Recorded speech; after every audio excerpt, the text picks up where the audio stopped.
144 000 élus, 4 cavaliers, une ville d'or de 1400 milles de large. Ce ne sont pas des chiffres au hasard, ce sont des coordonnées. En l'an 95, l'île de Patmos est devenue la zone zéro pour le plus grand événement de révélation enregistré. Jean, à ses 90 ans, a été témoin d'une technologie céleste qui défie notre physique. Des êtres avec une vision de 360 degrés et des structures qui ne devraient pas exister. Ce que la plupart ne réalisent pas, c'est que ce livre ne traite pas de la peur, il traite de la victoire finale. Mais pour y arriver, nous devons d'abord survivre à la tempête. Fondamentalement, prépare-toi pour l'impossible. Le message aux 7 villes. Pour comprendre l'ampleur de cela, nous devons d'abord nous situer sur la carte, spécifiquement dans la zone 0. Nous sommes dans la mer Égée, l'île de Patmos. Elle est petite, à peine 6 milles carrés de roches volcaniques et de désolation. Elle est située à environ 40 milles au sud-ouest de la grande ville d'Éphèse. Fondamentalement, c'est une prison naturelle, et c'est ici que nous trouvons Jean. Ce n'est pas un homme jeune. Il a approximativement 90 ans. Ce gars a marché avec Jésus en l'an 27. Il a vu la transfiguration sur le mont Tabor en 29. Il était là à Jérusalem le 14 Nisan de l'an 30. Il a tout vu. Mais maintenant, sous le régime de l'empereur romain Domitien, qui a gouverné d'une main de fer de 81 jusqu'à 96, Jean est l'ennemi public numéro 1. Domitien était obsédé par l'élimination des chrétiens en Asie mineure. Ainsi, pour faire taire Jean, il l'a jeté sur ce rocher. Mais voici le piège. Il pensait que l'isolement le silencerait. Il se trompait. Des témoins historiques comme Irénée de Lyon ont confirmé vers l'an 180 que c'est ici, dans cet exil, que fut écrit le texte le plus explosif de l'histoire. Le manuscrit Papyrus 47, trouvé en Égypte en 1934, est la preuve physique que ceci n'est pas un mythe moderne. 32 feuilles de papyrus de 5,5 par 10,5 pouces qui ont survécu au temps. Jean est seul le jour du Seigneur, un dimanche quelconque. Soudain, le silence de l'île se rompt. Ce n'est pas un murmure. C'est une voix derrière lui qui sonne comme une trompette de guerre. Nous parlons d'une fréquence acoustique conçue pour capter l'attention immédiate. L'ordre est clair. Écrit. Jean doit prendre un rouleau de papyrus de 10 pieds de long et documenter ce qu'il est sur le point de voir. Et ce qu'il voit lui glace le sang. Mais ce qu'il s'est retourné pour regarder n'était pas humain. Et c'est ici qu'apparaît l'alpha de feu. Jean pivote sur ses talons. La première chose qui frappe ses rétines sont 7 chandeliers d'or massif. Mais cela n'est que la décoration. Au centre, il y a quelqu'un. Quelqu'un qui ressemble au Fils de l'homme, mais propulsé à un niveau cosmique. Analysons les données de cette apparition, car elles sont hallucinantes. Il porte une tunique jusqu'aux pieds et une ceinture d'or de 24 carats à la hauteur de la poitrine. C'est de la royauté pure. Mais regarde sa tête. Ses cheveux sont blancs, non pas gris par l'âge, mais blancs comme la laine neigeuse. C'est la pureté absolue. Et alors, tu regardes ses yeux. Jean les décrit comme une flamme de feu. Nous parlons d'une intensité thermique visuelle qui symbolise un jugement pénétrant, comparable à 2700 degrés Fahrenheit. Rien ne se cache de ce regard. Ses pieds ressemblent à du bronze poli, comme s'ils venaient de sortir d'un four industriel. Cela symbolise la stabilité et le jugement. Et quand il ouvre la bouche, sa voix n'est pas humaine. Jean la décrit comme le fracas de grandes eaux. En termes modernes d'audio, c'est un volume de pression sonore supérieur à 120 décibels. C'est le son des chutes du Niagara tombant juste à côté de toi, assourdissant, autoritaire. Dans sa main droite, il tient 7 étoiles, et de sa bouche sort une épée à double tranchant de 2 pieds de long. C'est une létalité chirurgicale. Jean, l'homme qui avait dîné avec Jésus 60 ans plus tôt, ne court pas l'embrasser. Il tombe au sol, comme mort. Le système nerveux d'un homme de 90 ans ne peut pas traiter autant d'énergie. Mais Jésus pose sa main droite sur lui. Il lui dit « Ne crains point ». Il s'identifie comme le premier et le dernier. Et voici la donnée clé. Il a les clés de la mort et du Hadès. Il les a obtenues le 16 avril de l'an 30, le jour de sa résurrection. Personne d'autre n'a accès à ses portes. Jésus lui donne une mission urgente, envoyer un dossier d'intelligence à 7 villes stratégiques. Et crois-moi, ce n'étaient pas des lettres d'amour. C'est ici que la chose devient politique et géographique. Jésus ne choisit pas ces villes au hasard. Ce sont les centres névralgiques de l'Asie mineure, et il a une intelligence précise sur chacune d'elles. D'abord, Éphèse. C'était la métropole, fondée par Paul en 52. Elle comptait 250 000 habitants. Jésus loue leur travail acharné contre des sectes dangereuses comme les Nicolaïtes, un groupe gnostique qui a surgi en l'an 60. Mais il a un reproche. Ils ont perdu leur premier amour, cette passion des 30 000 convertis originaux de l'an 55. S'ils vainquent, il leur promet l'accès à l'arbre de la vie. Et cela est une référence directe aux 12 variétés de fruits de la Genèse. Puis il y a Smyrne, un port commercial avec 100 000 résidents. Ces gars souffraient. Jésus mentionne une tribulation de 10 jours. Les historiens relient cela aux 10 ans de persécution féroce sous Domitien, de 86 à 96. Il leur promet une couronne de vie, semblable à la couronne de laurier de 20 feuilles, qui était donnée aux vainqueurs olympiques, mais éternelle. Nous passons à Pergame. C'est ici que Satan a son trône. Ce n'est pas une métaphore. Cela se réfère à l'autel de Zeus, une structure massive de 115 pieds de hauteur construite en 180 avant Jésus-Christ. Là, un fidèle nommé Antipas fut martyrisé en 92, rôti vif à l'intérieur d'un taureau de bronze à 1500 degrés. Malgré l'horreur, Jésus leur offre de la manne cachée et une pierre blanche, comme les tessères romaines d'ivoire de 2 pouces qui servaient d'entrée à des événements exclusifs. Thyatire est le prochain objectif, un centre textile de 50 000 personnes. Le problème ici était interne. Une femme, appelée symboliquement Jézabel, menait 300 fidèles vers l'immoralité. Jésus promet aux vainqueurs l'autorité et l'étoile du matin, qui est la planète Vénus, visible avec une magnitude de -4.6.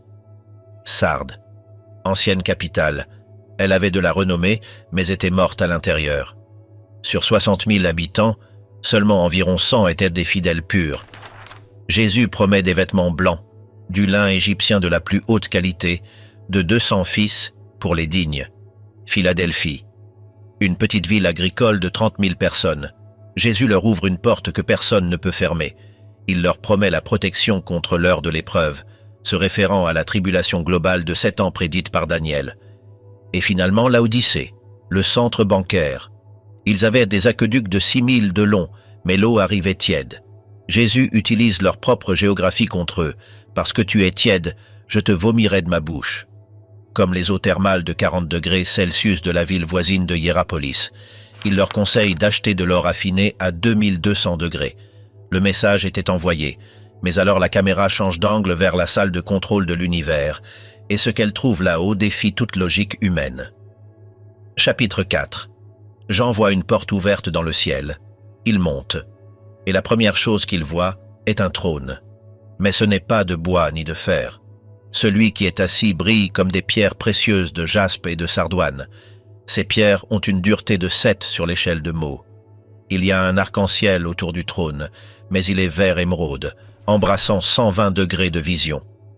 Autour du centre de commande, il y a 24 autres trônes. Sur eux, 24 vieillards. Ils portent des couronnes d'or de 24 carats. Ils représentent la fusion parfaite, 12 tribus d'Israël et 12 apôtres. Et le son est terrifiant. Du trône sortent des éclairs et des tonnerres qui rompent la barrière du son à 150 décibels. Devant le trône, il y a une mer de cristal, une étendue plane et parfaite de plus d'un demi-mille carré, semblable à la description de l'Exode. Mais le plus étrange sont les gardes de sécurité. 4 êtres vivants.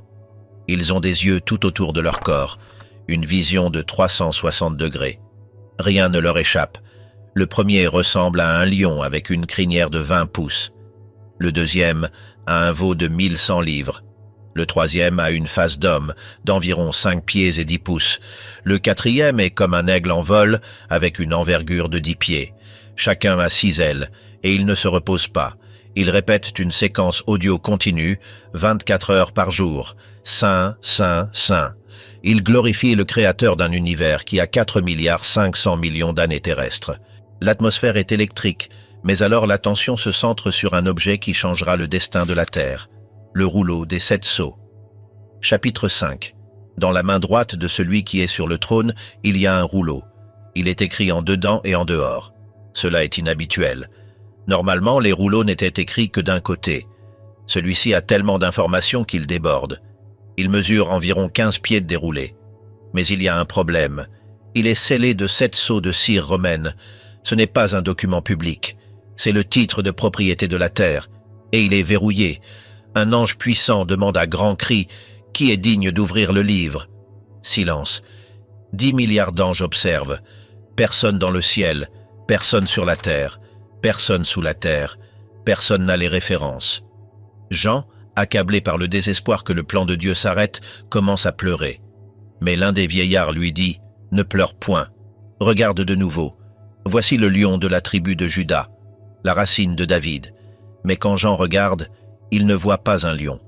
Il voit un agneau qui semble avoir été égorgé. Il a 7 cornes et 7 yeux. Cela représente l'omnipotence et la vigilance totale. Il prend le livre. À ce moment-là, le ciel éclate. Les 24 vieillards jouent des harpes de 12 cordes. Ils tiennent des coupes d'or remplies d'encens, environ 100 grammes chacune, qui représentent les prières accumulées d'1 milliard de saints tout au long de l'histoire. Ils chantent un nouveau cantique. Ils reconnaissent que son sang, ces 3000 gouttes versées lors de la crucifixion, fut le prix d'achat. Il a acheté des gens de 144 tribus et 70 nations. Et alors, le cœur s'étend. Jean entend 10 000 fois 10 000 anges, 100 millions d'êtres célestes criant à l'unisson. Et puis toute la création s'unit, 100 billions de créatures dans le ciel, la terre et la mer. L'agneau a le livre. Le premier sceau est sur le point de se rompre, et quand ce sceau se rompra, la paix sur la terre prendra fin en un instant. Un cavalier est en chemin, et il ne vient pas pour se faire des amis. Quand les montagnes tombent. L'ambiance dans la salle du trône change drastiquement avec le déploiement des 4 cavaliers quand l'agneau rompt le premier sceau de cire. Le son est sec, définitif. L'un des 4 êtres vivants, celui qui a l'aspect d'un lion, crie d'une voix de 120 décibels « Viens !» Et c'est ici que l'histoire s'accélère. Apparaît un cheval blanc. Mais ne te méprends pas, ceci n'est pas un conte de fées. Le cavalier a un arc d'environ 6 pieds de long, une arme de longue portée, une couronne lui est donnée, et il part en vainqueur et pour vaincre. Les historiens militaires voient ici une tactique de conquête rapide, similaire aux campagnes éclairs d'Antiochus Épiphane en 175 avant Jésus-Christ, mais à l'échelle globale. Ce cavalier représente la conquête diplomatique et militaire, une fausse paix qui trompe les masses. C'est le début d'un nouvel ordre mondial qui semble parfait, mais c'est un piège. Mais le deuxième sceau se rompt. L'être vivant avec une face de veau donne l'ordre. Sort un cheval rouge. La couleur est rouge-feu, indiquant une effusion de sang. Au cavalier est donnée une grande épée, probablement une machaira romaine de 2 pieds d'acier trempé. Sa mission est spécifique, enlever la paix de la terre. Ce n'est pas une guerre localisée, c'est un conflit civil global où les personnes s'éliminent les unes les autres. Nous parlons d'un effondrement social total. Les statistiques des guerres passées, comme les 5 millions de victimes dans les campagnes romaines entre 96 et 180 après Jésus-Christ, sembleront un jeu d'enfant comparé à cela. Ensuite, le troisième sceau. L'être vivant avec une face d'homme parle, sort un cheval noir. Le cavalier a une balance à la main, et l'on entend une voix qui dicte les prix du marché boursier de l'Apocalypse. 2 livres de blé pour un denier et 6 livres d'orge pour un denier. Analysons l'économie ici. Un denier était le salaire d'une journée complète de travail au 1er siècle. Fondamentalement, tu travailleras 12 heures seulement pour acheter assez de pain pour survivre un jour. C'est une hyperinflation de 1000%. La voix ajoute « ne fait point de mal à l'huile ni au vin ». Cela signifie que les produits de luxe des riches resteront intacts, tandis que la classe ouvrière lutte pour les calories de base. C'est l'écart de richesse le plus grand de l'histoire humaine. Mais le pire est à venir. Le 4e sceau. L'être vivant avec une face d'aigle crie. Apparaît un cheval jaune. La couleur en grec est chloros, un vert pâle, la couleur d'un corps en décomposition. Le cavalier a un nom, mort. Et le Hadès le suit de près, comme un camion de ramassage. Autorité leur est donnée sur la 4e partie de la Terre. Fais les calculs. Si nous sommes 8 milliards de personnes aujourd'hui, cela signifie que 2 milliards de personnes périssent. Les causes sont au nombre de 4. L'épée, guerre, la famine, effondrement des approvisionnements, la mortalité, épidémie biologique et les bêtes de la terre. Imagine l'écosystème s'effondrant et des prédateurs de 400 livres entrant dans des zones urbaines. C'est un nettoyage démographique sans précédent. Mais ce n'était que l'échauffement, car le 5e sceau révèle une clameur assourdissante sous l'autel. La scène change de la terre au ciel. Jean voit sous l'autel les âmes de ceux qui avaient été éliminés à cause de la parole de Dieu. Ils ne sont pas peu nombreux. On estime qu'au 1er siècle, il y avait déjà 100 000 martyrs. Ce ne sont pas des esprits passifs. Ils crient d'une voix forte. Ils demandent justice. Des vêtements blancs leur sont donnés, des tuniques de lin de haute qualité, et on leur dit de se reposer encore un peu. Ils doivent attendre que soit complet le nombre de leurs compagnons de service qui vont aussi périr. C'est une liste d'attente macabre, avec un nombre fixe de pertes requises avant la fin. Et alors, le 6e sceau rompt la physique de la planète avec un chaos cosmique de magnitude 9. Il se produit un grand tremblement de terre. Ce n'est pas une secousse de magnitude 5. Nous parlons d'un événement de magnitude 9 ou supérieure sur l'échelle de Richter, capable de déplacer des plaques tectoniques entières. Le soleil devient noir comme un sac de crin, un tissu rugueux de poils de chèvre. Cela suggère une couche massive de cendres volcaniques ou de débris dans la haute atmosphère bloquant la lumière ultraviolette. La Lune devient comme du sang, un phénomène optique causé par la dispersion de la lumière à travers des particules lourdes dans l'air. Et les étoiles du ciel tombent sur la Terre. Jean utilise une analogie agricole. Comme le figuier laisse tomber ses figues lorsqu'il est secoué par un vent violent. En termes modernes, c'est une pluie de météores massive. Des fragments de roches spatiales de 4 pouces frappant la surface à des vitesses de 40 000 milles par heure. Le ciel s'évanouit comme un livre qu'on roule. C'est une distorsion atmosphérique totale. Et voici la donnée géologique. Chaque montagne et chaque île est remuée de sa place. Des plaques tectoniques se déplaçant de milles en minutes. La réaction humaine est la panique absolue. Les rois, les magnats de la technologie, les généraux à 4 étoiles, les riches et les pauvres se cachent dans les cavernes et dans les rochers des montagnes. Ils demandent aux rochers de tomber sur eux. Ils préfèrent être écrasés par des tonnes de granit que d'affronter la colère de l'agneau. Car le grand jour de sa colère est venu, et qui peut subsister? Mais juste quand il semble que la planète va se désintégrer, tout s'arrête pour l'intermède des 144 000 marqués du sceau. Chapitre 7. Jean voit 4 anges aux 4 points cardinaux de la Terre. Ils ont une mission de contrôle climatique. Arrêter les vents. Pas même une brise d'1 mille par heure ne bouge. La mer reste comme un miroir. Les arbres ne s'agitent pas. C'est un calme surnaturel. Un autre ange monte de l'est avec le sceau du Dieu vivant. Il crie aux 4 anges. Ne faites point de mal à la terre, ni à la mer, ni aux arbres, jusqu'à ce que nous ayons marqué du sceau le front des serviteurs de notre Dieu. Ici entrent les nombres précis, 144 000 marqués du sceau, et ils ne sont pas aléatoires. Ils sont 12 000 de chaque tribu des fils d'Israël, 12 000 de Juda, 12 000 de Ruben, 12 000 de Gad, 12 000 d'Aser, 12 000 de Nephtali, 12 000 de Manassé, 12 000 de Siméon, 12 000 de Lévi, 12 000 d'Issachar, 12 000 de Zabulon, 12 000 de Joseph, 12 000 de Benjamin. C'est une opération de protection spirituelle de haute précision, 12 par 12 par 1000. Cela symbolise une structure militaire complète et organisée. Après cela, Jean voit quelque chose qui brise ses schémas. Une grande foule. Personne ne pouvait la compter. 10 millions, 100 millions, peut-être plus. De toutes les nations, tribus, peuples et langues. Ils se tiennent devant le trône vêtus de robes blanches, avec des palmes de 6 pieds dans les mains. L'un des vieillards explique à Jean qui ils sont. Ce sont ceux qui viennent de la grande tribulation. Ils ont lavé leurs robes dans le sang de l'agneau. Ils ont survécu au pire de ce que l'histoire a offert. Maintenant, ils servent jour et nuit dans un temple d'1 kilomètre carré. Ils n'auront plus faim ni soif. Le soleil ne les brûlera plus avec une radiation ultraviolette extrême, car l'agneau les pètera vers des sources d'eau vive, coulant à 100 litres par seconde. Le calme dure peu, car le 7e sceau ouvre la voie à un silence d'1 demi-heure qui précède la dévastation. Chapitre 8. L'agneau ouvre le 7e sceau, et il arrive quelque chose de terrifiant. Silence dans le ciel pendant 1 demi-heure. 30 minutes exactes. Pas un chant de Saint, Saint, Saint. Pas un tonnerre. Rien. C'est la tension avant l'exécution. Jean voit 7 anges qui se tiennent devant Dieu. 7 trompettes de bronze de 3 pieds de long leur sont données. Un autre ange vient avec un encensoir d'or de 10 livres. Il se tient devant l'autel. Il ajoute beaucoup de parfums aux prières de tous les saints. La fumée monte. Et alors, l'ange prend l'encensoir, le remplit du feu de l'autel, des braises brûlant à 1000 degrés Celsius, et le jette sur la terre. L'impact est immédiat. Tonnerre, voix, éclair d'1 milliard de volts et un tremblement de terre de magnitude 8.5. Les 7 anges avec les trompettes se préparent à sonner, et quand sonne la première trompette, la terre brûlée devient une réalité. Le premier ange sonne. Il se produit de la grêle et du feu mêlé de sang. Cela tombe sur la terre. Les données des dégâts sont catastrophiques, la 3e partie des arbres brûle. Nous parlons de forêts entières, l'Amazone, la taïga, réduites en cendres, et toute l'herbe verte, des millions de milles carrés de végétation, est consumée. La chaîne alimentaire terrestre s'effondre instantanément. La terreur augmente avec la 2e trompette quand l'océan commence à saigner. Le 2e ange sonne.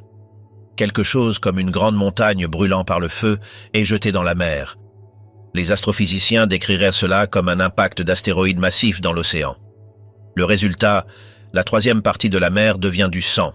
La pollution chimique et organique est totale. La 3e partie des êtres vivants qui sont dans la mer périt.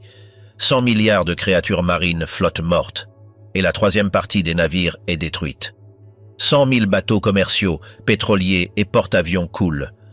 Le commerce global s'arrête net. La dévastation hydrique continue avec la 3e trompette et l'étoile absinthe. Le 3e ange sonne. Il tombe du ciel une grande étoile, brûlant comme une torche d'acétylène. Son nom est absinthe. Elle ne tombe pas dans la mer, elle tombe dans les fleuves et dans les sources des eaux. Elle affecte la 3e partie des réserves d'eau douce de la planète. L'eau devient amère, toxique. L'absinthe est une substance extrêmement amère. Beaucoup d'hommes, possiblement 1 milliard, perdent la vie pour avoir bu ces eaux contaminées. C'est une crise hydrique de niveau d'extinction. Alors arrive la 4e trompette, et avec elle, une panne cosmique. Le 4e ange sonne. La 3e partie du Soleil, la 3e partie de la Lune et la 3e partie des étoiles sont frappées. La luminosité de la planète baisse de 33%. Le jour perd un tiers de sa lumière. La nuit devient plus obscure et froide. Les températures globales chutent. La photosynthèse s'arrête. Et alors un ange vole par le milieu du ciel en criant « Malheur, malheur, malheur aux habitants de la terre !» Car les 3 trompettes qui restent sont pires. L'horreur atteint un nouveau niveau avec la 5e trompeta et l'ouverture de l'abîme. Chapitre 9. Le 5e ange sonne. Jean voit une étoile qui est tombée du ciel sur la terre. Mais cette étoile a une intelligence. La clé du puits de l'abîme lui est donnée. Elle ouvre le puits. Il monte une fumée comme celle d'un grand four industriel, obscurcissant le soleil et l'air avec des particules de suie et de soufre. De la fumée sortent des sauterelles sur la terre, mais ce ne sont pas des insectes normaux. Analysons la biologie de ces créatures, car c'est une matière de cauchemar. Pouvoir leur est donné comme les scorpions de la terre. Il leur est ordonné de ne pas faire de mal à l'herbe, le peu qu'il en reste, ni à aucune chose verte, mais seulement aux hommes qui n'ont pas le sceau de Dieu sur leur front. Il ne leur est pas permis de les éliminer, mais de les tourmenter pendant 5 mois. 150 jours de douleur continue. Le tourment est comme la piqûre du scorpion, injectant des neurotoxines qui causent une douleur extrême mais non létale. En ces jours-là, les hommes chercheront la fin de leur vie, mais ils ne la trouveront pas. Ils voudront cesser d'exister, mais la mort fuira loin d'eux. C'est un état d'immortalité douloureuse temporaire. L'apparence des sauterelles est une technologie de guerre biologique. Elles ressemblent à des chevaux préparés pour la guerre. Elles ont des couronnes d'or, des faces humaines, des cheveux de femme longs d'environ 20 pouces, des dents de lion, des canines de 4 pouces conçues pour déchirer. Elles ont des cuirasses de fer, et le bruit de leurs ailes est comme le bruit de chars à plusieurs chevaux courant au combat. 100 décibels de bourdonnement constant. Elles ont des queues semblables à des scorpions et des aiguillons. Et elles ont un roi sur elles, l'ange de l'abîme. Son nom en hébreu est Abaddon, et en grec Apollyon.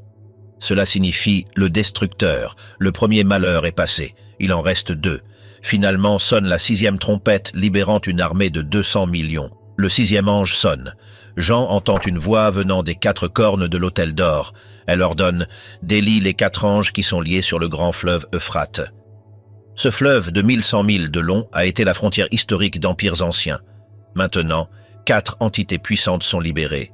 Elles étaient préparées pour l'heure, le jour, le mois et l'année exacte. Leur mission : éliminer la 3e partie des hommes. S'il restait 6 billions, maintenant 2 billions de plus périssent. La population humaine est réduite de moitié en question de mois. Le moyen d'exécution est une armée. Jean entend le nombre, 200 millions de cavaliers. Pour mettre cela en perspective, l'armée active la plus grande de la Seconde Guerre mondiale n'atteignait même pas une fraction de cela. Les chevaux et cavaliers sont terrifiants, des cuirasses de feu, rouges, d'hyacinthe, bleues et de soufre, jaunes. Les têtes des chevaux sont comme des têtes de lions. De leur bouche sort du feu, de la fumée et du soufre. C'est de l'artillerie lourde biologique ou mécanique.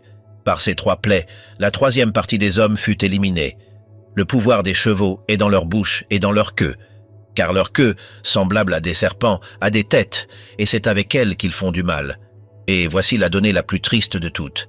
Le reste des hommes, ceux qui ne furent pas éliminés par ces plaies, ne se repentirent pas.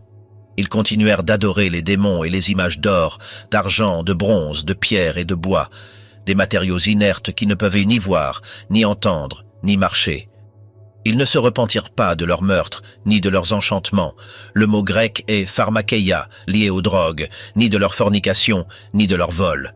Le monde est en ruine, la moitié de l'humanité a disparu, l'eau est poison, le ciel est noir, et des démons en liberté patrouillent dans les rues.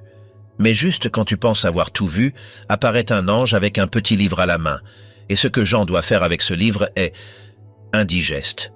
Et puis apparaissent 2 témoins à Jérusalem qui ont le pouvoir de fermer le ciel pour qu'il ne pleuve pas pendant 3 ans et demi.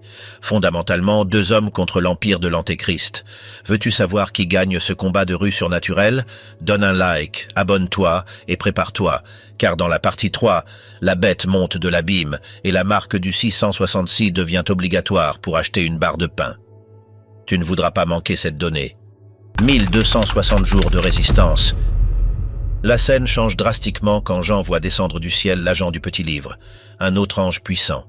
Et sa description physique est intimidante. Il vient enveloppé dans une nuée, avec un arc-en-ciel sur sa tête. Son visage brille comme le soleil, une luminosité de 6000 degrés Kelvin.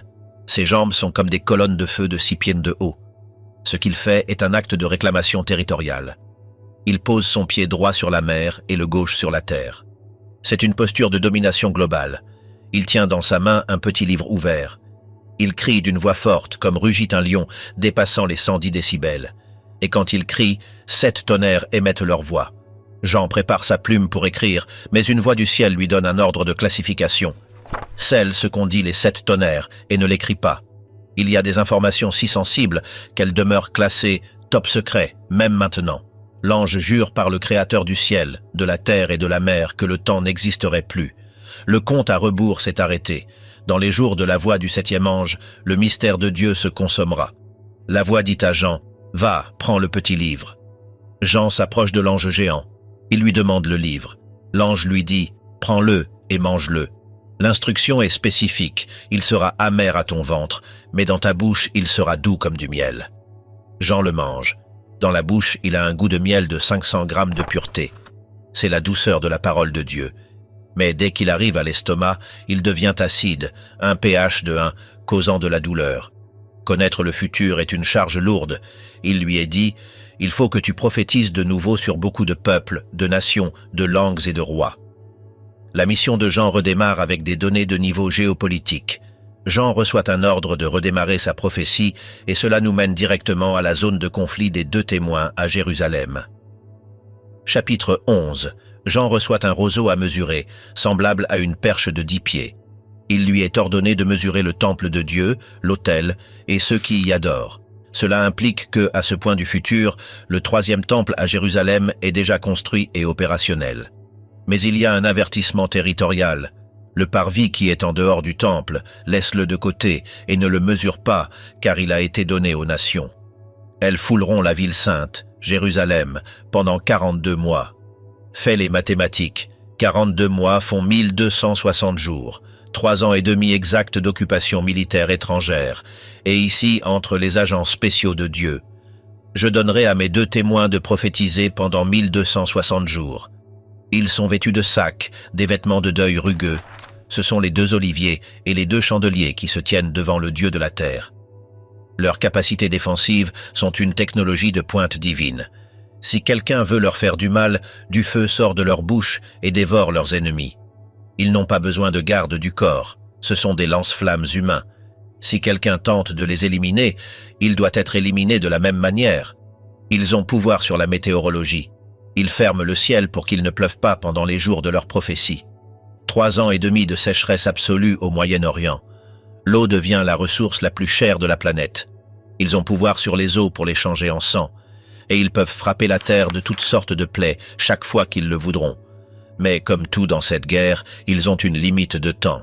Quand ils auront achevé leur témoignage, à la fin des 1260 jours, la bête qui monte de l'abîme fera la guerre contre eux. Et cette fois, la bête gagne. Elle les vainc et les élimine. Leurs corps restent exposés, mais ici entre un tournant de scénario avec un spectacle global et une résurrection que le monde entier verra en temps réel. Leurs corps morts restent étendus sur la place de la grande ville.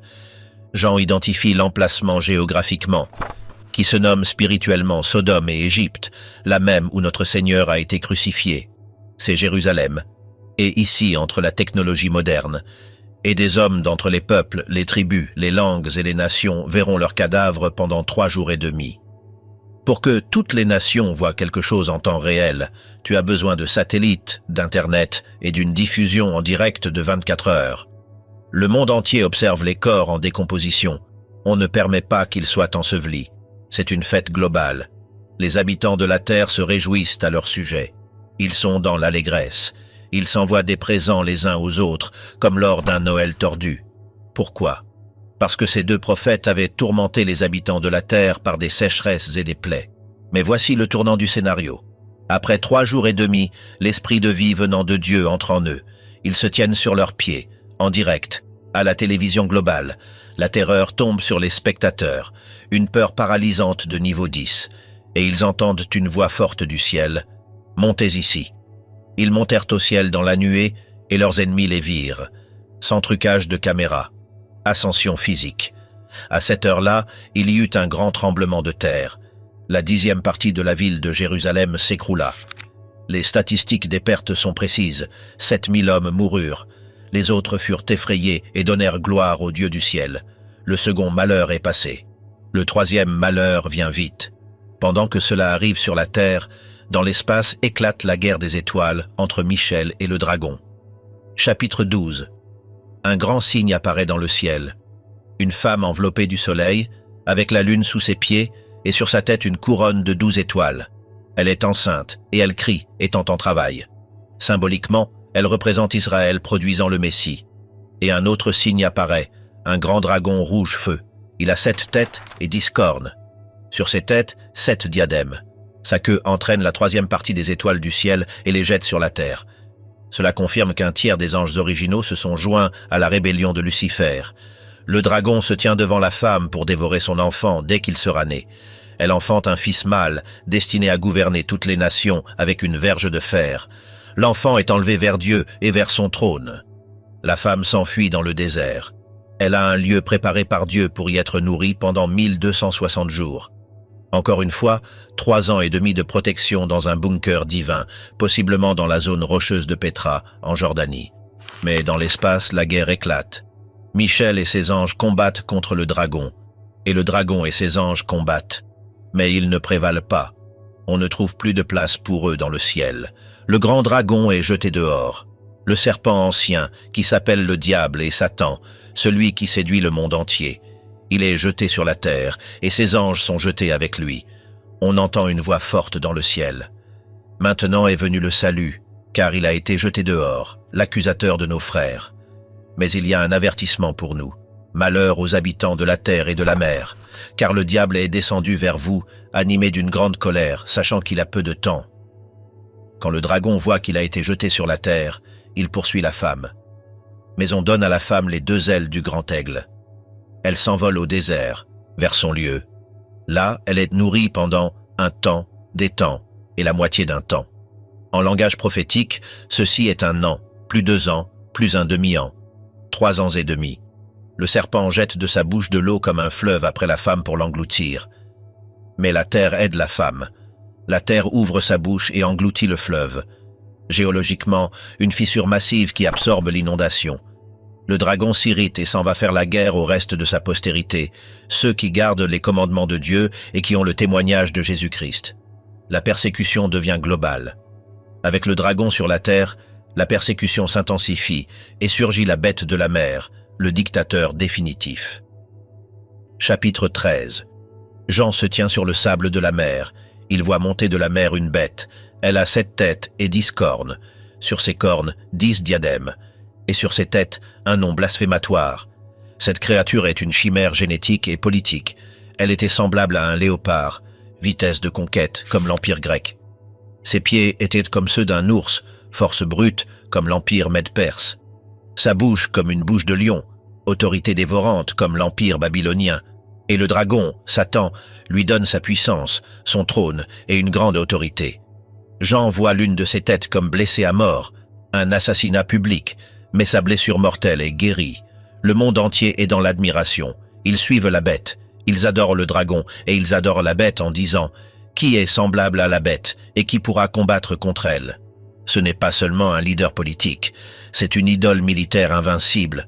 On lui donne une bouche qui parle de grandes choses et des blasphèmes, et on lui donne autorité pour agir pendant 42 mois. De nouveau, la seconde moitié de la tribulation. Elle ouvre sa bouche en blasphème contre Dieu, contre son nom, contre son tabernacle et contre ceux qui habitent dans le ciel. Et il lui est permis de faire la guerre aux saints et de les vaincre. Autorité lui est donnée sur toute tribu, peuple, langue et nation. C'est le premier gouvernement mondial véritablement totalitaire. Tous les habitants de la terre l'adorèrent, ceux dont le nom n'est pas écrit dans le livre de vie de l'agneau dès le commencement du monde. Mais ce leader ne vient pas seul. Il amène avec lui un ministre de la propagande, la bête de la terre. Jean voit une autre bête monter de la terre. Elle a 2 cornes semblables à celles d'un agneau, mais elle parle comme un dragon. Elle semble inoffensive, religieuse, mais son message est satanique. Elle exerce toute l'autorité de la première bête en sa présence. Elle fait que la terre et ses habitants adorent la première bête, dont la blessure mortelle a été guérie. Et elle fait de grands signes. En fait, elle fait descendre le feu du ciel sur la terre à la vue des hommes. C'est un spectacle pyrotechnique surnaturel pour valider son autorité. Elle séduit les habitants de la terre par ses signes. Elle ordonne aux habitants de la terre de faire une image à la bête, une statue ou un hologramme massif. Et il lui est permis d'insuffler un souffle à l'image de la bête. L'image parle. Intelligence artificielle avancée ou possession démoniaque directe, et l'image fait éliminer tous ceux qui ne l'adorent pas. C'est une idolâtrie obligatoire sous peine d'exécution. Et voici le coup final à la liberté humaine avec le système de contrôle économique 666. Elle fait que tous, petits et grands, riches et pauvres, libres et esclaves, reçoivent une marque. L'emplacement est spécifique, sur la main droite ou sur le front. Et le but est un blocage économique total, que personne ne puisse acheter ni vendre, sans avoir la marque, ou le nom de la bête, ou le nombre de son nom. Veux-tu de la nourriture? Marque. Veux-tu des médicaments? Marque. Veux-tu du carburant? Marque. Sans elle, tu es un fantôme dans le système. C'est ici la sagesse, que celui qui a de l'intelligence compte le nombre de la bête, car c'est un nombre d'hommes. Et son nombre est 666. Pendant que le monde tombe sous ce contrôle, la scène change au mont Sion, où se réunissent les 144 000 de la résistance sainte. Chapitre 14. Changement de scène. Jean voit l'agneau debout sur le mont Sion. Avec lui, les 144 000. Ils ont son nom et celui de son père écrit sur le front. Ils sont la contrepartie sainte démarquée par la bête. Jean entend une voix du ciel, comme le fracas de grandes eaux et comme le son d'un grand tonnerre, et un son de joueurs de harpe. Ils chantent un cantique nouveau devant le trône. Personne ne pouvait apprendre le cantique, sinon ces 144 000 qui avaient été rachetés d'entre ceux de la terre. Ce sont ceux qui ne se sont pas souillés avec des femmes, car ils sont vierges. Ils suivent l'agneau partout où il va. Ils ont été rachetés comme des prémices pour Dieu. Dans leur bouche, il n'a pas été trouvé de mensonge, car ils sont sans tache. Alors, 3 anges volent par le ciel avec les messages finaux avant l'effondrement. Jean voit voler par le milieu du ciel un autre ange. Il a l'évangile éternel. Il prêche aux habitants de la terre, à toute nation, tribu, langue et peuple. Il dit d'une voix forte, « Craignez Dieu et donnez-lui gloire, car l'heure de son jugement est venue. » Un autre ange le suit en disant, « Elle est tombée Babylone, la grande ville, parce qu'elle a fait boire à toutes les nations du vin de la fureur de sa fornication. » Le système mondial corrompu est en train de s'effondrer. Et le 3e ange les suit avec un avertissement final d'une gravité extrême. Il dit d'une voix forte, Si quelqu'un adore la bête et son image et reçoit la marque sur son front ou sur sa main, lui aussi boira du vin de la colère de Dieu. Ce vin est versé pur, sans mélange, dans la coupe de sa colère. Il sera tourmenté par le feu et le soufre devant les saints anges et devant l'agneau. Et la fumée de leur tourment monte au siècle des siècles. Ils n'ont de repos ni jour ni nuit, ceux qui adorent la bête et son image. C'est ici la patience des saints, ceux qui gardent les commandements de Dieu et la foi de Jésus. J'entendis du ciel une voix qui me disait « Écris, heureux dès à présent les morts qui meurent dans le Seigneur.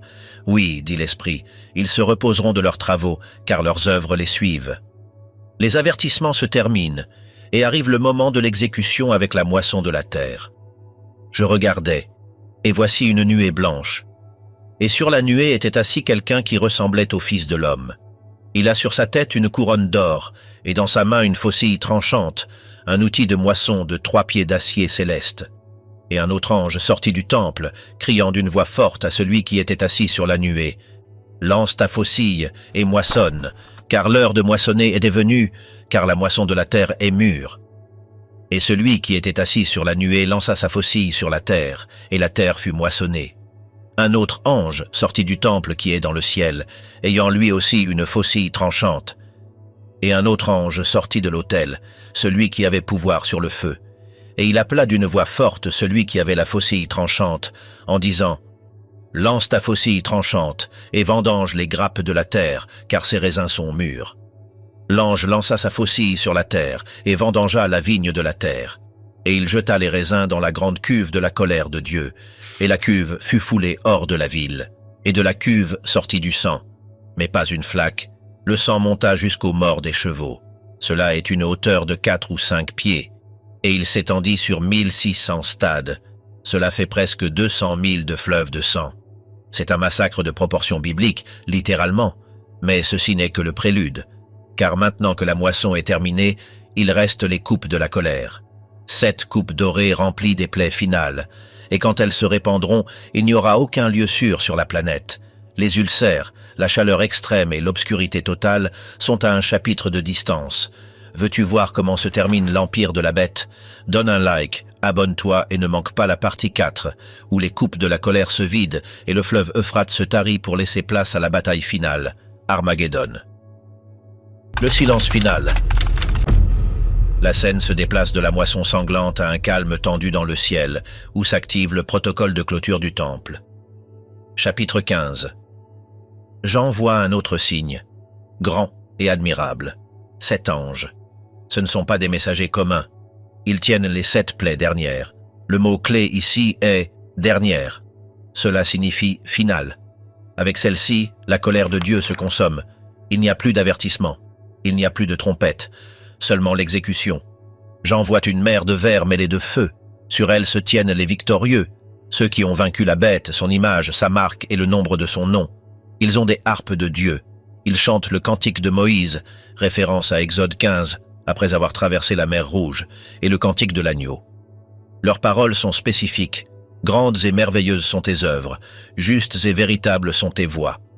Ils reconnaissent que toutes les nations viendront et adoreront, car les jugements se sont manifestés. Mais alors, le protocole de sécurité du ciel change drastiquement. Le temple du tabernacle du témoignage s'ouvre, les 7 anges sortent. Leur vêtement est opérationnel et cérémoniel, du lin pur et resplendissant, ceint autour de la poitrine de ceinture d'or. L'un des 4 êtres vivants remet aux 7 anges 7 coupes d'or. Celles-ci ne sont pas des coupes de vin. Elles sont remplies de la colère du Dieu qui vit au siècle des siècles. Et il arrive quelque chose qui glace le sang. Le temple se remplit de fumée par la gloire de Dieu et par sa puissance, et personne ne pouvait entrer dans le temple. C'est une fermeture administrative totale. Pendant le temps que dure l'évacuation de ces 7 coupes, il n'y a pas d'intercession. Il n'y a pas de prière qui entre. Le système de miséricorde est temporairement fermé jusqu'à ce que s'accomplissent les 7 plaies. Une voix forte depuis le temple ordonne le début de la fin. Et avec la première coupe, commence une épidémie dermique. Chapitre 16. Une voix forte depuis le temple ordonne aux 7 anges « Allez, et versez sur la terre les 7 coupes de la colère de Dieu. » Le premier ange alla et versa sa coupe sur la terre. Le résultat fut immédiat. Un ulcère malin et pernicieux. La cible de l'attaque est spécifique. sur les hommes qui avaient la marque de la bête et qui adoraient son image. Ce n'est pas un virus aléatoire, c'est une plaie dirigée génétiquement ou spirituellement. En termes médicaux, cela ressemble à une nécrose tissulaire massive ou aux effets des radiations aiguës où la peau se décompose de vivant. Douloureuse, incurable, visible. Ceux qui ont acheté leur sécurité économique avec la marque paient maintenant avec leur santé physique. Le deuxième ange versa sa coupe sur la mer, causant une extinction océanique totale. Lors des trompettes, seul un tiers de la mer fut affecté. Ici, la destruction est totale. La mer devint du sang comme celui d'un mort, du sang coagulé, sombre, sans oxygène, et tout être vivant qui était dans la mer mourut. Nous parlons de l'extinction de 100% de la biomasse marine, plancton, krill, poissons, baleines, tout périt. L'océan, qui couvre 70% de la planète, se transforme en une fosse septique globale. L'odeur serait insupportable à des centaines de milles de la côte. Le troisième ange versa sa coupe sur les fleuves, provoquant l'effondrement de l'eau douce. L'approvisionnement en eau potable de la planète se transforme en sang. L'ange des eaux justifie l'action.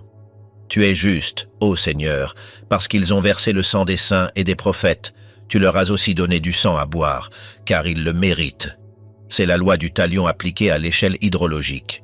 Sans eau propre, la civilisation s'effondre en 3 jours. Le quatrième ange versa sa coupe sur le soleil, déchaînant une tempête solaire extrême. À la différence de la 4e trompette qui a obscurci le soleil, cette coupe intensifie son activité. Au soleil, il fut permis de brûler les hommes par le feu.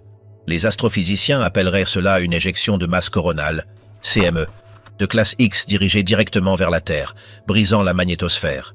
Les hommes furent brûlés par la grande chaleur. Des températures qui dépassent les records historiques de 130 degrés Fahrenheit, des coups de chaleur massifs, des brûlures du 3e degré par exposition directe. Et la réaction humaine n'est pas la repentance. Ils blasphémèrent le nom de Dieu qui a puissance sur ses plaies. Ils ne lui donnèrent pas gloire. Le cœur humain s'est durci comme le béton.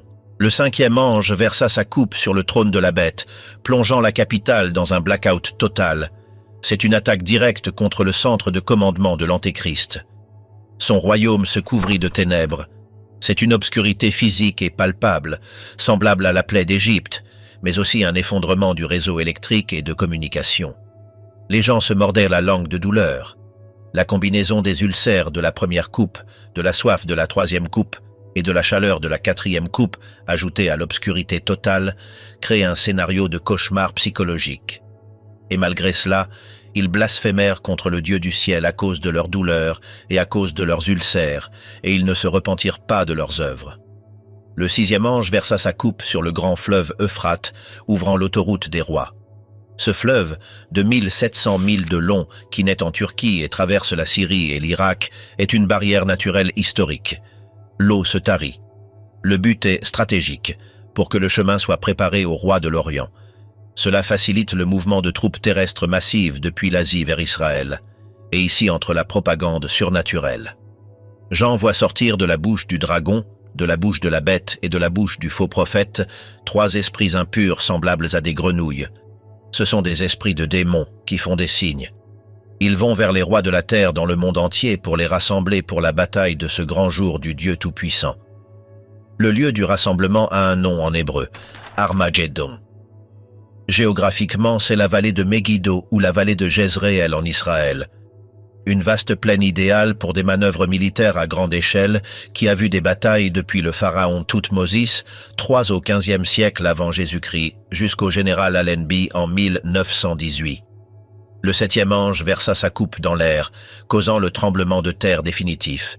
Une voix forte sortit du temple du ciel, du trône, disant « C'en est fait, c'est la fin de la colère ».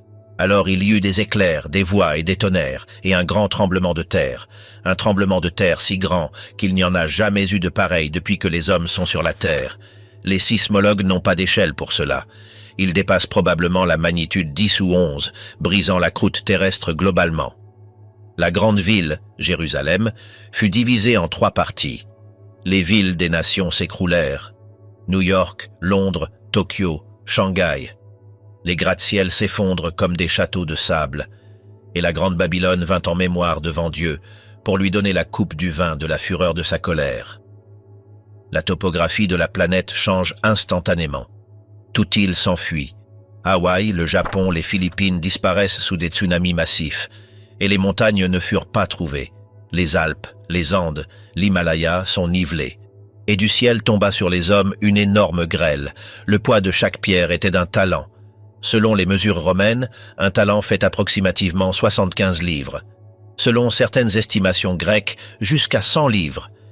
Imagine des blocs de glace solides de la taille d'un sac de ciment tombant à vitesse terminale. Ils écrasent des bâtiments, des véhicules et des personnes. Et les hommes blasphémèrent contre Dieu à cause de la plaie de la grêle, parce que sa plaie était extrêmement grande. Avec le monde en ruine, l'un des anges invite Jean à décoder la prostituée, le pouvoir derrière le trône. Chapitre 17. L'un des 7 anges invite Jean à voir le jugement de la grande prostituée. Il la décrit assise sur les grandes eaux. C'est une entité avec laquelle les rois de la terre se sont livrés à la fornication. Et les habitants de la terre se sont enivrés du vin de sa fornication. Jean est transporté en esprit dans le désert. Et il voit une femme assise sur une bête écarlate, pleine de noms de blasphème, ayant 7 têtes et 10 cornes. La femme est la personnification de la richesse et de la corruption, vêtue de pourpre et d'écarlate, les teintures les plus chères de l'Antiquité, parées d'or, de pierres précieuses et de perles.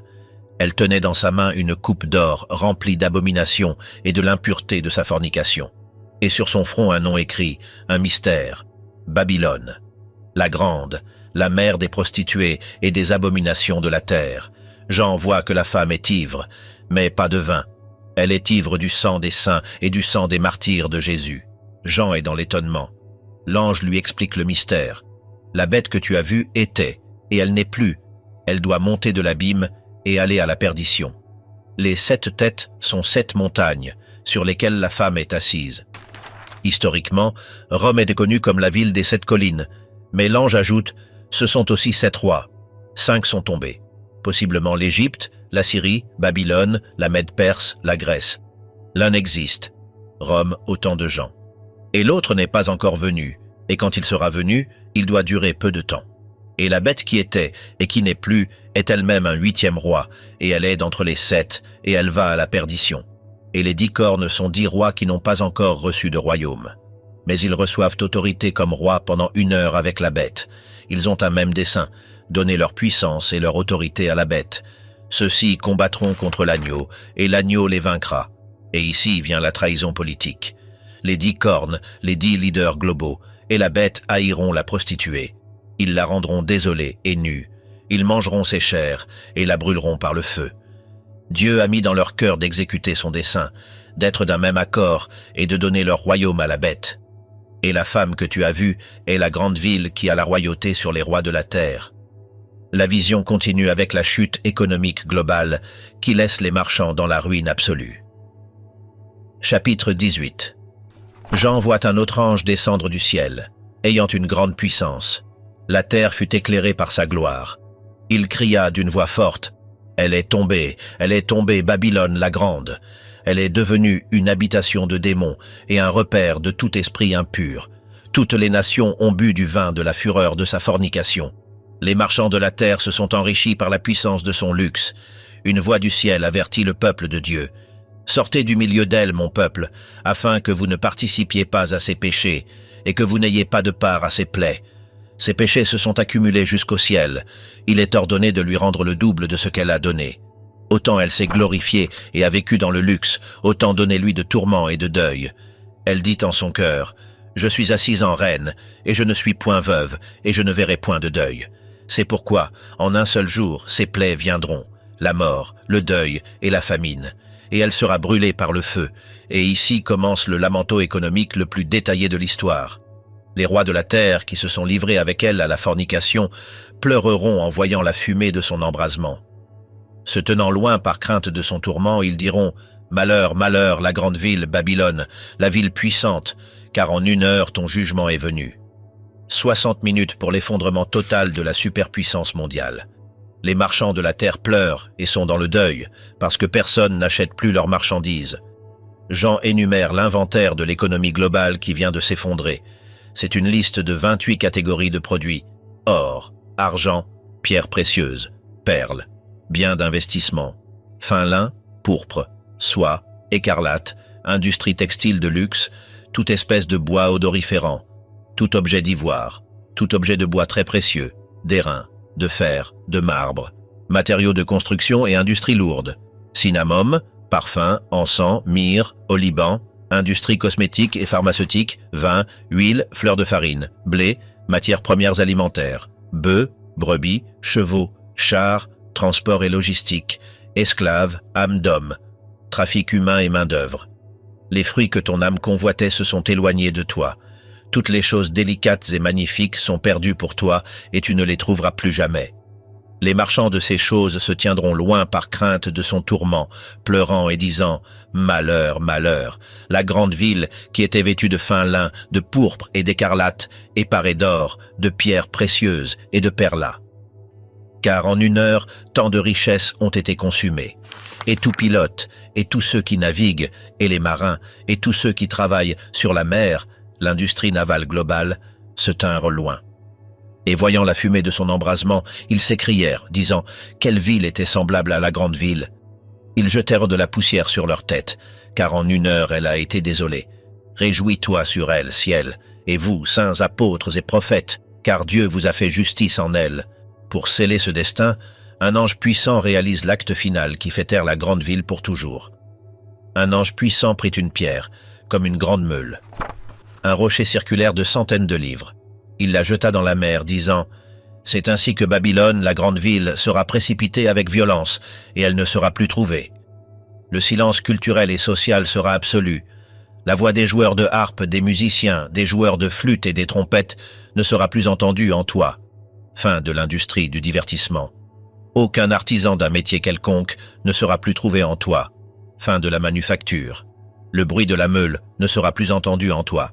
Fin de la production alimentaire. La lumière de la lampe ne brillera plus en toi. Blackout total.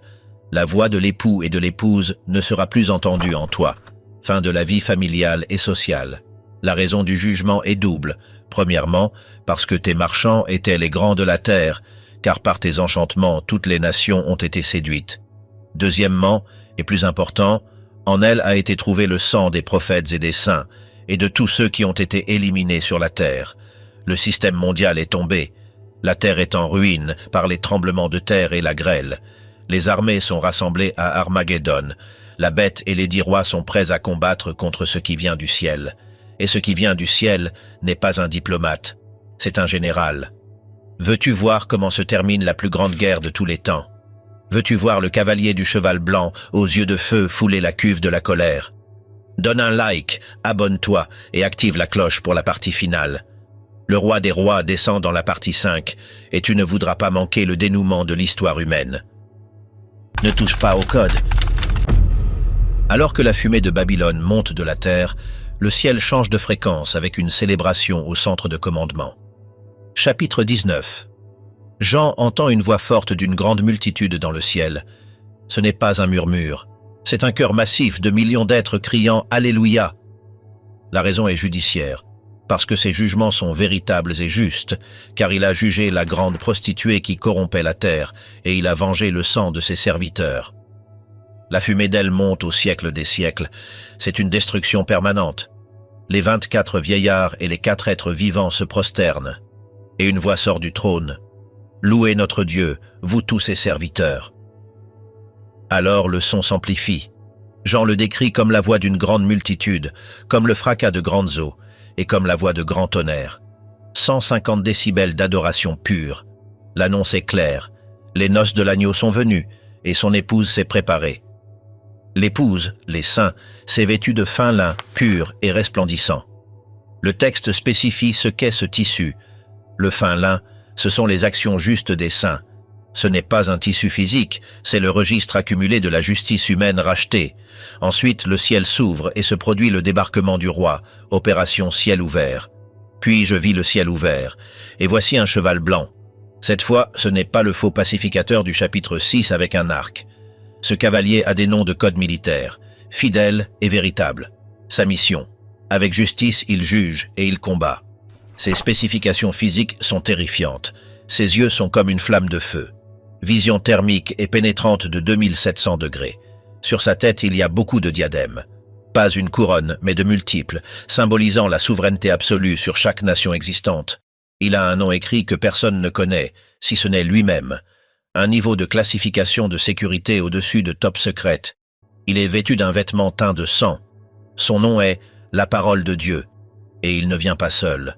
Les armées célestes le suivent sur des chevaux blancs, vêtus de fin lin blanc et pur. De sa bouche sort une épée tranchante.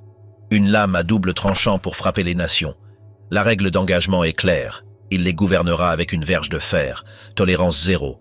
Il foule la cuve du vin de la fureur et de la colère du Dieu Tout-Puissant. Et sur son vêtement et sur sa cuisse, il a écrit ce nom, Roi des rois et Seigneur des seigneurs. Avant l'impact, une invitation macabre est faite au souper des oiseaux pour nettoyer le champ de bataille. Avant l'impact, un ange se tient dans le soleil, une position de visibilité globale. Il crie d'une voix forte à tous les oiseaux qui volent par le milieu du ciel. Vautours, aigles, condors. L'invitation est macabre. Venez, rassemblez-vous pour le grand souper de Dieu. Le menu n'est pas du grain, c'est de la chair. Chair de roi, chair de capitaine, chair de puissants, chair de chevaux et de ceux qui les montent. Chair de tous, libres et esclaves, petits et grands.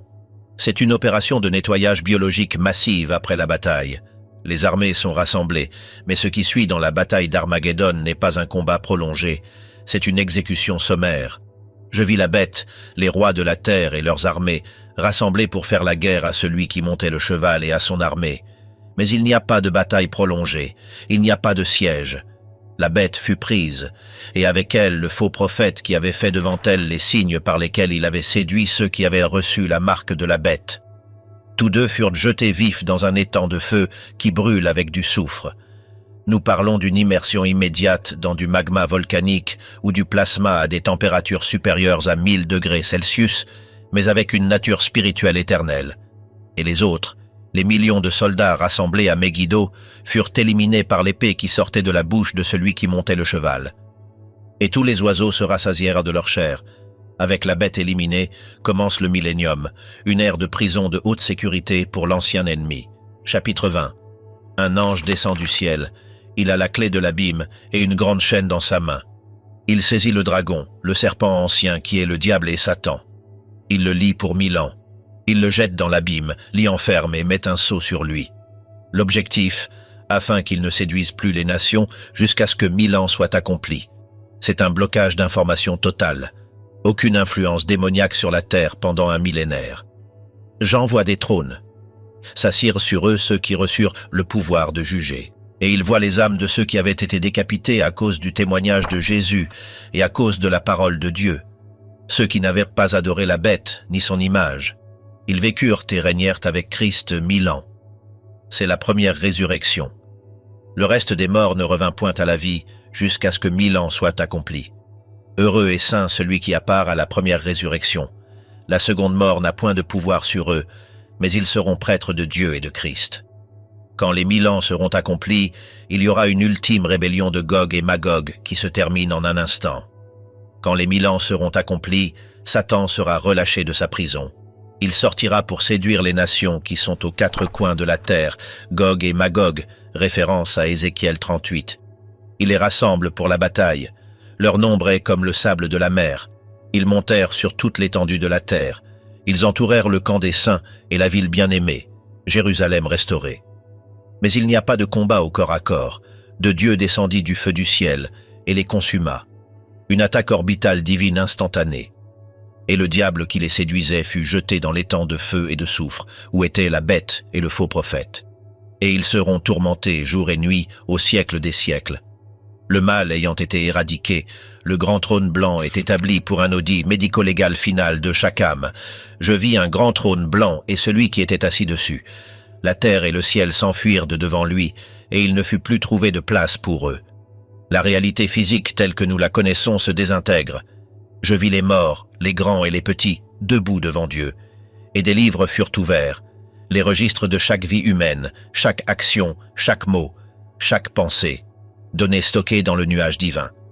Et un autre livre fut ouvert, lequel est le livre de vie. Et les morts furent jugés selon ce qui était écrit dans les livres, selon leurs œuvres. La mer rendit les morts qui étaient en elle, et la mort et le séjour des morts rendira les morts qui étaient en eux. La mort et le séjour des morts furent jetés dans l'étang de feu. C'est la seconde mort. Et quiconque ne fut pas trouvé inscrit dans le livre de vie fut jeté dans l'étang de feu. Il n'y a pas d'appel. Le jugement est binaire. Soit tu es dans le livre, soit tu es dans l'étang. Après le jugement, Jean voit descendre le projet Nouvelle Jérusalem, une ville avec des spécifications techniques d'un autre monde. Chapitre 21. Je vis un nouveau ciel et une nouvelle terre, car le premier ciel et la première terre étaient repassés, et la mer n'était plus. Et moi, Jean, je vis la ville sainte, la Nouvelle Jérusalem, descendre du ciel d'auprès de Dieu, disposée comme une épouse parée pour son mari. J'entendis une voix forte. Voici le tabernacle de Dieu avec les hommes. Dieu essuiera toute larme de leurs yeux. Il n'y aura plus de mort, et il n'y aura plus ni deuil, ni cri, ni douleur, car les premières choses sont passées. Celui qui était assis sur le trône dit, « Voici, je fais toutes choses nouvelles. » Mais il y a aussi une liste d'exclusions. Mais pour les lâches et les incrédules, les abominables et les meurtriers, les fornicateurs et les enchanteurs, les idolâtres et tous les menteurs, leur part sera dans l'étang qui brûle de feu et de soufre. Ensuite, l'un des 7 anges mène Jean sur une montagne grande et haute pour lui montrer l'architecture de la ville. Elle avait la gloire de Dieu. Son éclat était semblable à celui d'une pierre très précieuse, comme une pierre de jaspe, cristalline. Un ange mène Jean pour prendre les mesures et matériaux de cette structure colossale, et les dimensions sont astronomiques. L'ange avait un roseau d'or pour mesurer. La ville est établie en carré. Sa longueur est égale à sa largeur. Il mesura la ville avec le roseau, 12 000 stades. Faisons la conversion. Un stade fait environ 600 pieds. 12 000 stades font approximativement 1400 milles, ou 2200 kilomètres. La longueur, la hauteur et la largeur en sont égales. C'est un cube parfait, ou une pyramide massive. Pour mettre cela en perspective, elle couvrirait de New York jusqu'à la Floride et s'élèverait jusque dans l'espace, dépassant la Station spatiale internationale. Il mesura sa muraille, 144 coudées, environ 216 pieds d'épaisseur ou de hauteur, mesure d'homme, qui est celle d'un ange. Le matériau de la muraille était du jaspe. Mais la ville elle-même était d'or pur, semblable à du verre pur. De l'or transparent, une structure moléculaire inconnue pour nous. Les 12 fondements de la ville ne sont pas en béton, ils sont une exposition de gémologie divine. Les fondements de la muraille de la ville étaient ornés de toutes sortes de pierres précieuses. Ce n'est pas une liste aléatoire. C'est un spectre de couleurs éblouissant. Jaspe, probablement vert ou cristallin. Saphir, bleu profond. Agate, calcédoine, bleu ciel ou grisâtre. Émeraude, vert brillant. Onyx, sardoine, rouge avec du blanc. Cornaline, sardius, rouge sang. Chrysolite, jaune doré. Béryl, vert mer. Topaze, jaune verdâtre. Chrysoprase, vert pomme. Hyacinthe, violette ou bleu rougeâtre. Améthyste, pourpre intense. Les 12 portes étaient 12 perles. Chacune des portes était d'une seule perle. Imagine la taille de l'huître nécessaire pour produire une perle de centaines de pieds de hauteur. Et la rue de la ville était d'or pur, transparent comme du verre. Je ne vis point de temple en elle, car le Seigneur Dieu Tout-Puissant est son temple, ainsi que l'agneau. La ville n'a besoin ni de soleil ni de lune pour l'éclairer, car la gloire de Dieu l'éclaire, et l'agneau est son flambeau. Les nations qui auront été sauvées marcheront à sa lumière. Ses portes ne seront jamais fermées de jour, car là il n'y aura point de nuit. Au centre de cette métropole, Jean décrit la source d'énergie et la clôture de la vision. Chapitre 22. Il me montra un fleuve pur d'eau de la vie, resplendissant comme du cristal. Il sortait du trône de Dieu et de l'agneau. Au milieu de la rue de la ville, et sur les 2 bords du fleuve, était l'arbre de la vie. Il produit 12 récoltes, donnant chaque mois son fruit. Une récolte continue et variée, et les feuilles de l'arbre étaient pour la guérison des nations. Il n'y aura plus d'anathème. Et ils verront sa face, et son nom sera sur leur front. Ils n'ont besoin ni de la lumière de la lampe, ni de la lumière du soleil, parce que le Seigneur Dieu les éclairera, et ils régneront au siècle des siècles. L'ange clôt la vision avec un avertissement final de sécurité pour quiconque lit ce livre. L'ange dit à Jean, « Ne scelle point les paroles de la prophétie de ce livre, car le temps est proche. Que celui qui est injuste soit encore injuste, que celui qui est souillé se souille encore, que celui qui est juste pratique encore la justice, que celui qui est saint se sanctifie encore. Voici, je viens bientôt, et ma récompense est avec moi, pour rendre à chacun selon son œuvre. Je suis l'alpha et l'oméga, le premier et le dernier, le commencement et la fin. Heureux ceux qui lavent leurs robes, afin d'avoir droit à l'arbre de la vie et d'entrer par les portes dans la ville. Mais dehors seront les chiens, les enchanteurs, les fornicateurs, les meurtriers, les idolâtres, et quiconque aime et pratique le mensonge. Moi, Jésus, j'ai envoyé mon ange pour vous rendre témoignage de ces choses dans les églises. Je suis la racine et la postérité de David, l'étoile brillante du matin. Et voici la clause de droit d'auteur la plus stricte de l'univers. Si quelqu'un y ajoute quelque chose, Dieu fera tomber sur lui les plaies écrites dans ce livre. Et si quelqu'un retranche des paroles du livre de cette prophétie, Dieu retranchera sa part du livre de vie et de la ville sainte. Celui qui rend témoignage de ces choses dit « Certes, je viens bientôt. » Amen. Oui, viens, Seigneur Jésus. L'héritage de l'Apocalypse a façonné l'histoire humaine pendant presque 2 millénaires. Ce texte, écrit par un vieillard exilé sur une île grecque il y a 1900 ans, a façonné l'histoire humaine. Canonisé au concile de Carthage en 397, il a inspiré depuis le Beatus de Liébana au 8e siècle jusqu'au succès de billetterie moderne. Avec des traductions dans plus de 2500 langues, son avertissement reste le plus lu et débattu de la planète. Depuis les interprétations prétéristes qui voient de la chute de Jérusalem en l'an 70, jusqu'aux futuristes qui attendent le son de la trompette dès demain, une chose est sûre. Le livre promet une fin heureuse pour les uns et une terreur inimaginable pour les autres. La question est, de quel côté de la muraille de jaspe seras-tu quand le ciel s'ouvrira? Mais voici le problème. La plupart des gens ignorent les avertissements jusqu'à ce qu'il commence à pleuvoir du feu.